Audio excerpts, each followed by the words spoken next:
So the hardest part about breaking into video game music or writing music for video games or anime is, I would say, the business and networking aspect of it. And the reason for that is because most artists and musicians aren't usually a good businessman as well. Hence, things like record labels, which are also going sort of out of fashion now too, which is cool. But I just want to share this with you because this is what I struggled with for so long, and that's why I quit music and quit writing music for video games and film or anime for a while. So here are some challenges that I had run up against, and I will run up against again coming back into it. So for example, when I started, I got better at it over time. I'm very sociable and confident. When I started, I would always meet someone or meet a game developer and ask them if they needed help right away, or if they wanted music right away, rather than developing rapport and a connection with them first. Basically seeing if we get along, if we maybe could even be friends, because it's cool to be able to work with someone who is both covering another set of skills as a business partner, not you having the same skills. Two different things there. And then the other part is having someone that you actually get along with, right? We've all worked with someone that we don't get along with. So, that's part of it, is actually developing deep connections and friendships. I eventually got a lot better at that, and then I even just stopped asking those sorts of things. I developed way better connections and friendships because of it too. So I would recommend that to any new musicians or composers, especially for video games and film. Just develop the connections, see if it's cool, see if there's a vibe between you two, and go from there. So that was one big one that I ran up against, and afterwards I actually started more easily getting video game composing gigs because of that. I would just get to know the person, kind of what they were looking for, and then they would ask me, what I do, or what kind of music I write, and I would share it with them after asking them a bunch. Because people want to feel listened to,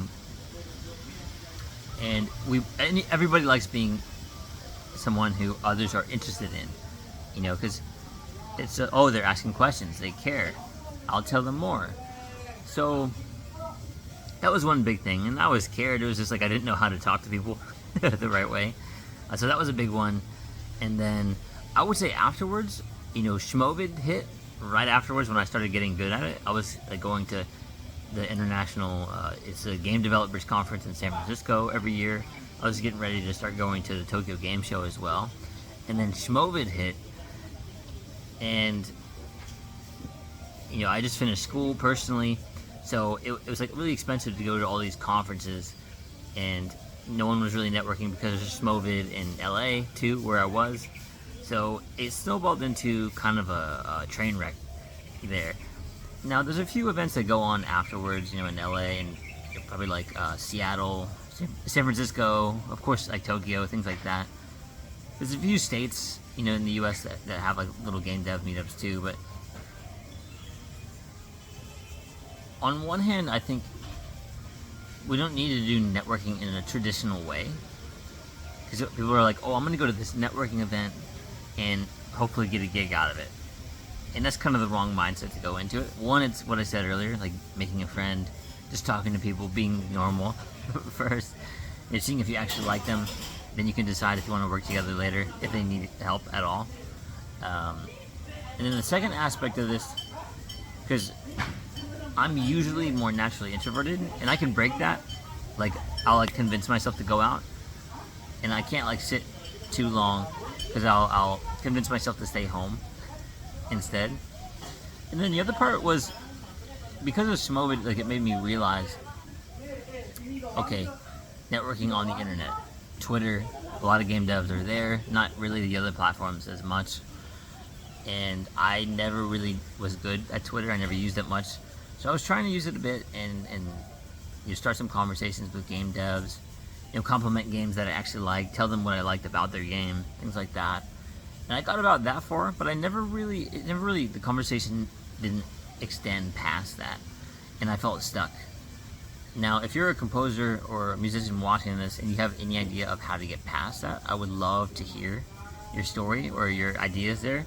So drop a comment below and let me know, because that's what I'm going to run up against here soon, is like actually trying to figure out how to extend that conversation, whether it's over, Twitter or, LinkedIn, or starting to go to meetups again to meet, game developers, or the anime thing. That's one last outside part of this.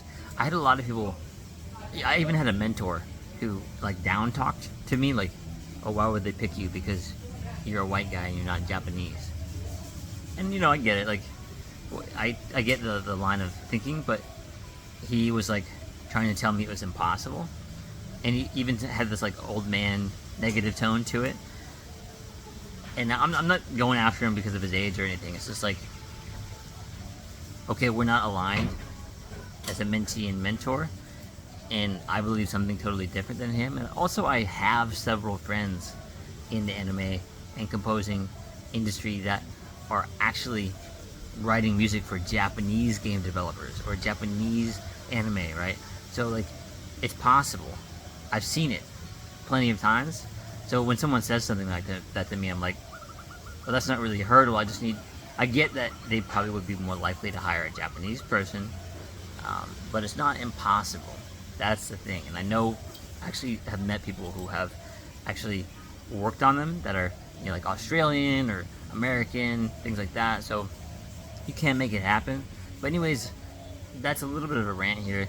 That's what I ran up against, was the actual networking and business aspect, being more savvy and smart about that, so I can actually get the music composing career off the ground, because that's what I would really love to do. Anyways, guys, that's going to be it from me today. If you liked the video, like, comment, subscribe. I just want to add something here about the challenges of getting into game music or anime music. The other element to that, one is, like, if you don't know Japanese, get a translator. Or start learning the language. Getting a translator would be easier at first. And one other thing I realized that I did was I talked to a lot of other people, which actually, you should do both. I talked to a lot of audio professionals, people who are composing or doing sound design for those kinds of projects, which was also really helpful. I learned a lot from them. But one thing I didn't do enough was talk to enough anime studios, filmmakers, game developers, the people actually making the games. Not to say that the other audio people aren't making the game as well, but they're people doing the same thing I'm doing. And it would also be helpful to connect with other people who are like the actual person who came up with the game idea and is creating it. So they're developing a team around themselves, the developer or the original person too. Things like that. So I would definitely recommend adding that in, and that's something that I'm going to work on getting better at. Alright guys, see you in the next one.